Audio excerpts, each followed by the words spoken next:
This is James Holder for iFILM London. I'm in the Marylebone Hotel today for the announcement of the Frank Warren show on the 20th of Wembley. With me, I've got the main man, Frank Warren. All right, Frank? I'm doing fine. Yourself? I'm all right, Frank. Thank you. I'm all right, sir. Could you talk to me a little bit today, firstly, about the press conference and how you think today went? I thought it went very well. We've announced a really good fight. Nathan Cleverley's got his mandatory defence against Robin Krasniqi. Yeah. It's a tough fight for him. One that he can't afford to slip up on, because if he comes through this, he's on to, I believe he's going to be involved in a really big fight with Bernard Hopkins. So he's got to keep his eye on the ball. He's got to make sure he's 100% focused on that fight, and then we can move forward into a huge fight in the summer. Liam Walsh as well, and notably the return of Derrick Tazawa. Yeah, big bad Derrick's back, and I'm really looking forward to seeing him back in the ring again and getting his career back on track. Look at Derrick's last 3 fights, as you said in the press conference, very, very tough fights. Do you see him putting him in again at that level? Yeah, of course. He's got to get himself back in the swing. He's not even had 20 pro fights yet, and when you think he's fought for a world title, European, British, Commonwealth, that's a bit of going, and he's been in with the best. I mean, when you look at Tyson Fury's had all these fights. He's not fought anywhere near the level that Derrick has. Derrick Tazawa is now, am I right in thinking, licensed by the British Border Control? So has the relationship with Luxbox now run its course?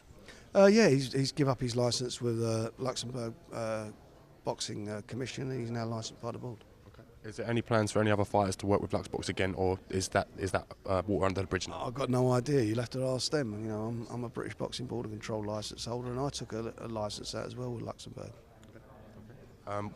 Quite disappointing at the moment in terms of what's going on. Fighters leaving. Do you anticipate rebuilding the fighters that you've got, or going out and making new signings? When you say fighters leaving, the situation between George Groves and Adam Booth and myself was very amicable. Mm-hmm. We agreed that his career was going in a different direction. Where I wanted to go, European, he didn't want to do. That fight didn't happen. So that's his choice. So he's done a 2-fight deal with Matchroom.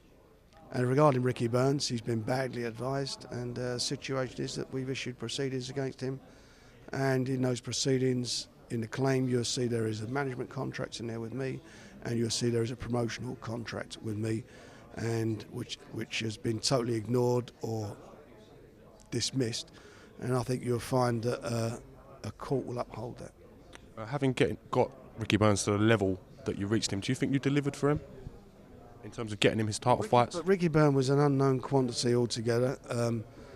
Did I deliver for him? He would never have got a world title fight if it weren't for me. Categorically, who would have put the money up? I put the money up for him. Sky TV, they in writing said that he doesn't deliver ratings, doesn't deliver numbers. That was in writing from the boss there. So I went ahead, put my money up, not Sky's money, my money up. And we built him, and he got a world title. He not just one world title, he won the super featherweight, and we got him the lightweight title. All fights that took place in the UK.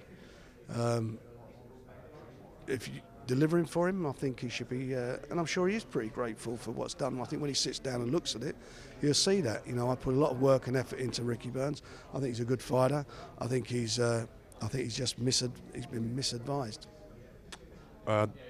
Your Frank Warren office have put a statement out saying that maybe Ricky Burns' court proceedings might be forthcoming. Could you talk to me a little bit about the ramifications of that? Well, they're not forthcoming. We've issued proceedings. They will. That's it. We've now issued a claim against him, and that case will be heard in the High Court unless he settles. Do you think what's happened recently is good for boxing, it's bad for boxing? Do you think now it might increase the purses for the fighters from everyone? What's your thoughts on it all, Frank? Well, my thoughts on it, it's bad for boxing, it's bad for Ricky Burns. It's same as when it was same for football, when Tevez wanted to walk away from his contracts at Manchester City. Any sport, contracts are there to be honoured and abided by. Two parties sign them, and they have to honour them. And unfortunately, he hasn't. The rivalry between you and Barry Hearn has gone on for many years. Is this kind of brought it to the forefront again with Barry's son, Eddie? Well, Barry and I sort of locked horns years ago, and Barry dropped out the sport after most of the fighters came across with me. His son's in there now. He's been in there, and he's making a lot of noises, and time will tell, won't it? Time will tell. In the meantime, we built a TV channel. We're not beholden to anybody. I don't have to go and kiss anybody's ass. I decide when we've made a very bold move, and it's unfortunate people, don't get behind the channel, because let me tell you something, without Box Nation at the moment, Sky TV would just cut TV rights fees probably at least in half. So the fact that we're there creates competition, which is great for the boxers. And the fact of the matter is, what I do, which I've continued to do, is to try and give my boxers home advantage for every big fight. Occasionally they'll go abroad if I fancy they can win the fight, or if it's not financially viable to bring them here. But all I've noticed is in my competitors, they keep sending fighters over to America and keep getting them all beat. Do you think that's bad management, sending someone over to a fight in America they're possibly likely to lose? What can I say? I mean, you get fighters beat. I mean, you got 3 beat on Saturday in Southern Area titles. You can't win Southern Area titles. What chance you got of winning world titles? You can't match your fighters to win Southern Area. But listen, people got to do things different ways, and time, as I say, time will tell. Massive announcement I'm hearing for Box Nation tomorrow. Are you going to give us a little inkling of what's going on, Frank? No. Well, I'm not going to push you too far on that one, Frank.